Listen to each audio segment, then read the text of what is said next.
Desde que a Disney anunciou o filme da Branca de Neve, que a internet ficou completamente empolvorosa, reclamando das escolhas que o estúdio vinha tomando para a história. Muita gente chamando de lacração e dizendo que a história estava sendo totalmente estragada, muito por causa das falas da atriz Rachel Zegler, e principalmente porque o estúdio tinha escolhido tirar os anões da história. Só que para mim, Branca de Neve tem camadas muito mais questionáveis do que esse interesse obsessivo em se ter ou não ter anões no filme. Então decidi fazer esse vídeo destrinchando essa história para compreender as polêmicas e problemáticas sobre o live action da Branca de Neve e por que essa história pode ser considerada tão problemática hoje em dia.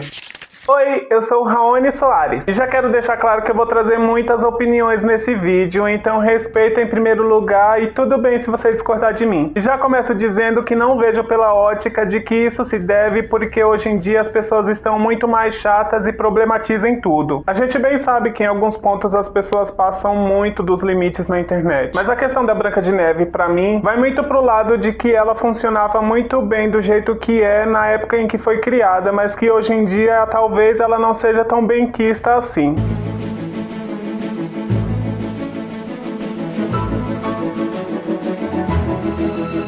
E quando a gente era criança, a gente não entendia muito bem o peso que essa história tem. Até porque não se falava muito sobre certas coisas que os contos de fadas bem normalizavam. Acho que até os dias de hoje ainda não se fala sobre certas coisas que esses contos infantis ainda romantizam tanto. É verdade. Mas enfim, depois que o estúdio começou a fazer os seus live action, a gente pode dizer que até o momento foram poucas as produções que acabaram não se envolvendo em nenhum tipo de polêmica, que rendesse discussão ou alguma tentativa de boicote na internet. Seja pela falta de expressividade dos animais em O Rei Leão, pelo escurecimento das peles dos atores brancos em Aladdin, por escalarem uma atriz negra para interpretar a Pequena Sereia, ou por trazer um vilão abertamente gay em A Bela e a Fera. Só que aqui em Branca de Neve, por outro lado, as polêmicas começaram muito cedo, já que pouco tempo depois que ele foi anunciado, o ator Peter Dinklage disse que esse filme é retrógrado por retratar pessoas com nanismo como pessoas que vivem em cavernas.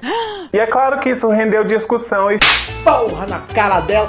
E aí fez até com que pessoas com nanismo na indústria se opusessem às falas do ator. Porque é muito fácil falar isso quando ele já é uma figura de imenso destaque na indústria. E esse tipo de coisa, querendo ou não, acaba fazendo com que os outros percam oportunidades como essa. Oportunidades que talvez elas nunca mais terão. Porque a verdade é que a demanda de trabalho para pessoas com nanismo é pífia na indústria. Então a Disney acabou respondendo o ator, dizendo que dessa vez o filme acabaria recebendo uma abordagem bem diferente. então tá bom. Isso foi o suficiente para fazer com que essa história se aquietasse, pelo menos até o momento em que a imprensa internacional vazasse as primeiras imagens do set de filmagens, o que fez com que essa história toda voltasse a ser discutida e fizesse com que os fãs se revoltassem. Barraco! Aí quebra, todo mundo se quebra.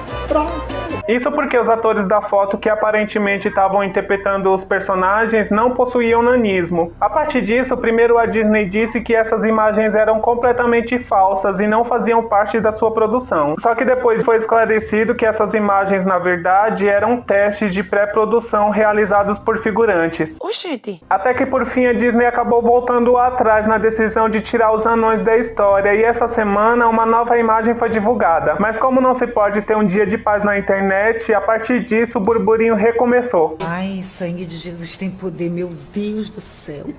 Tá nas mãos de Deus. Isso porque na imagem a Branca de Neve está cercada pelos anões, só que o que causou polêmica foi que eles não são pessoas de verdade, mas sim feitos digitalmente. Mas uma coisa que a gente pode ter certeza é que se eles forem feitos de CGI, as pessoas vão reclamar. Mas se eles forem feitos por atores de verdade, as pessoas também vão reclamar, porque nada nunca tá bom.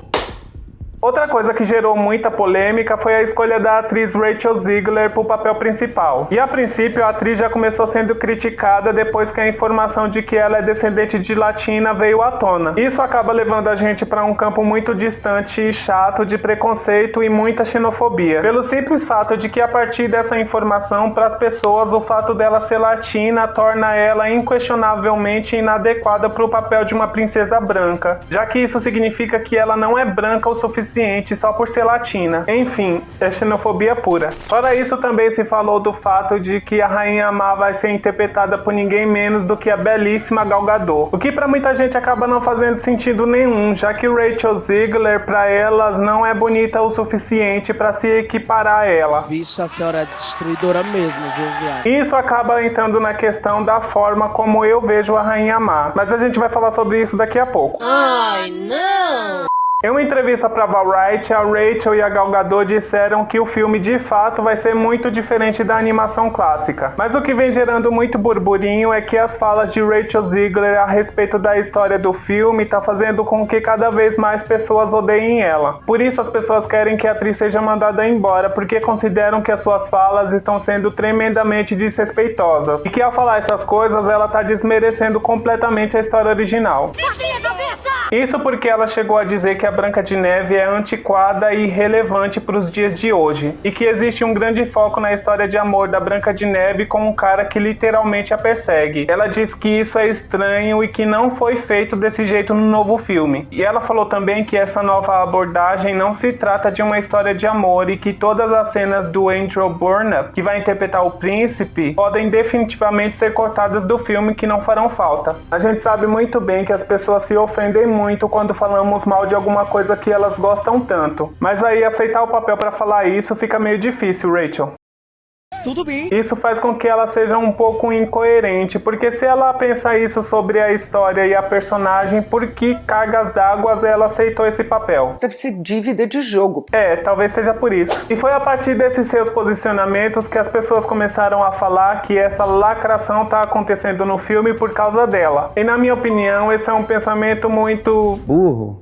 Isso soa muito absurdo, porque se pararmos pra pensar, a Disney é o mesmo estúdio que queria cortar um beijo gay do filme Lightyear, que na verdade não passava de um simples selinho. E é o mesmo estúdio que vem fazendo queer coding há anos nos seus filmes. Se você não sabe o que é queer coding, é quando as produções colocam certas características LGBTs em seus personagens, sem assumirem de fato que eles são LGBTs, para que a audiência leia o personagem através das suas características. E embora a Disney não seja a primeira e muito pouco a última, ela vem sim há muitos anos fazendo isso. Temos como exemplo a personagem Úrsula da Pequena Sereia, que foi inclusive baseada em uma drag queen famosa. No personagem Scar de O Rei Leão, Hades em Hércules, Jafar de Aladdin e o Gaston de A Bela e a Fera. E aqui eu pergunto, você conseguiu ver alguma semelhança entre esses personagens? Exatamente, todos eles são vilões. Isso é errado porque acaba reforçando o pensamento de que pessoas LGBT são maldosas, ruins e que devem sempre ser vistas como os inimigos. E se mesmo depois de todos esses anos se falando sobre queer coding, a Disney continua fazendo e ainda querendo boicotar um selinho gay do filme, você acha mesmo que eles mudariam toda a estrutura do filme clássico só porque uma atriz X acha que o príncipe encantado persegue a Branca de Neve? É claro.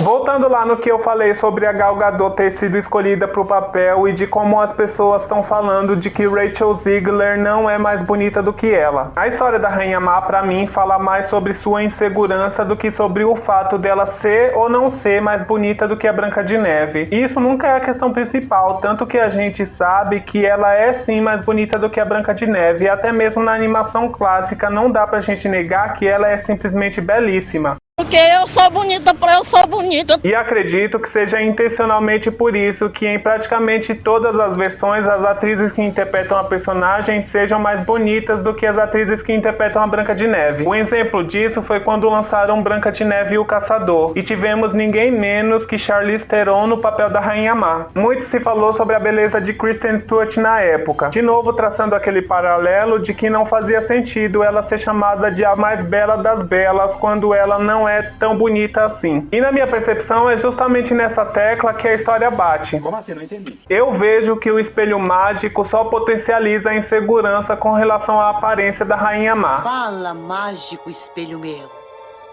Quem é mais bela do que eu? Cala a boca, vai tomar no cu. Sendo que ele, de maneira nenhuma, é o fruto de uma magia boa. Partindo disso, só dá pra gente considerar que ele, na verdade, potencialize tudo que a pessoa tenha por dentro. Quando é maldade, ele potencializa e espelha essa maldade. E quando é bondade, ele potencializa e espelha essa bondade. Porque como ela só tem maldade e insegurança dentro dela, não tem como o espelho refletir bondade. Se coloca no lugar dela 5 segundos, você vai entender a verdadeira história da vida dela. Mas como a beleza da Branca de Neve está muito mais atrelada à sua bondade do que à sua aparência física, não tem como ele potencializar suas falhas, porque teoricamente o que faz dela tão linda não é a sua aparência. Apesar de tudo, a princesa não carrega qualquer maldade, acredita no lado bom das pessoas e ajuda quem pode do jeito que pode. E no final, mesmo passando por tudo que passou, ainda continua sendo muito bondosa. É por isso que, ao meu ver, as atrizes que interpretam as rainhas más sempre vai ser muito mais bonita do que as atrizes que interpretam a Branca de Neve. Afinal de contas, beleza não significa nada quando você é capaz de fazer qualquer coisa para ser visto como um melhor. Ah, agora eu entendi! Deixa aí nos comentários se isso também faz sentido para você. Mas se não faz, coloca aí qual a lição que você tira dessa história. Não que eu ache esse ponto positivo, quero deixar muito claro que não é isso. Mas eu vejo que se tirarmos os anões do filme, ainda dá sim pra ter uma história. Enquanto se pensarmos na história sem a Rainha Má, por exemplo, não haveria absolutamente nada pra ser contado. Afinal de contas, é por culpa dela que absolutamente tudo acontece. E ao mesmo tempo, é por conta dela também que eu consigo enxergar as maiores problemáticas dessa história. No meu vídeo sobre as perturbadoras e verdadeiras versões das histórias que a Disney ocultou, eu falei sobre a versão bizarra que a Branca de Neve tinha. E uma das principais mudanças está na idade da princesa, que na versão original tinha só 7 anos, enquanto na versão da Disney de 1937 ela tinha 14. Eu não me lastimo por tal, é que breve completarei 15 anos. E mesmo assim se torna absurdo se pararmos para pensar na problemática depois que o espelho mágico diz para a Rainha Má que a Branca de Neve é mais bela do que ela. Aí então a gente tem uma mulher adulta, narcisista, mandando um homem assassinar uma garota de 14 anos só porque um espelho mágico disse que ela é mais bonita. Sem mencionar que ela ainda quer o coração da princesa para poder comer depois. Eu imediatamente tenho crise de ansiedade. Até se culminar na maçã envenenada, quando ela teoricamente consegue o que tanto queria, que é matar essa garota. Sério, eu acho que as maiorias dessas histórias nem existiriam se essas vilãs soubessem o que é terapia. Talvez ela saísse do consultório com uma camisa de força bem reforçada, mas... Isso mostra, pelo menos pra mim, como essa história é completamente problemática hoje em dia. É rivalidade feminina com uma criança, casamento infantil que no final a Branca de Neve com 14 anos acaba se casando com um homem de 18, além de pessoas malucas caçando e envenenando crianças só porque considera ela a mais bonita.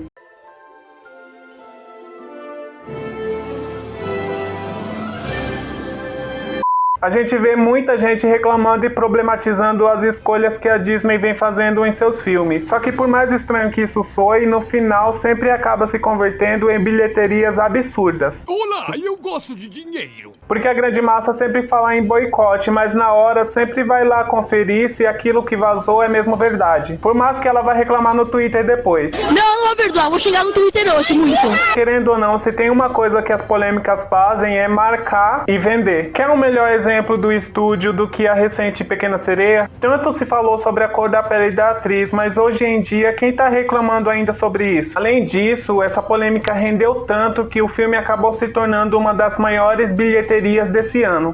Não adianta a gente ser ingênuo, os executivos sabem o que estão fazendo e sabem que as pessoas vão falar. E quanto mais se fala, mais o hype sobe, mais a expectativa aumenta e mais eles vão lucrar no final. Eu espero que você tenha gostado desse vídeo e peço que não se esqueça de deixar o like, porque isso é de extrema importância para o meu canal. E se inscreva para mais conteúdo sobre filmes, séries e quadrinhos. Aproveita para assistir os vídeos que estão aparecendo aqui na tela se ainda não tiver assistido. E nós nos vemos na próxima. Tchau!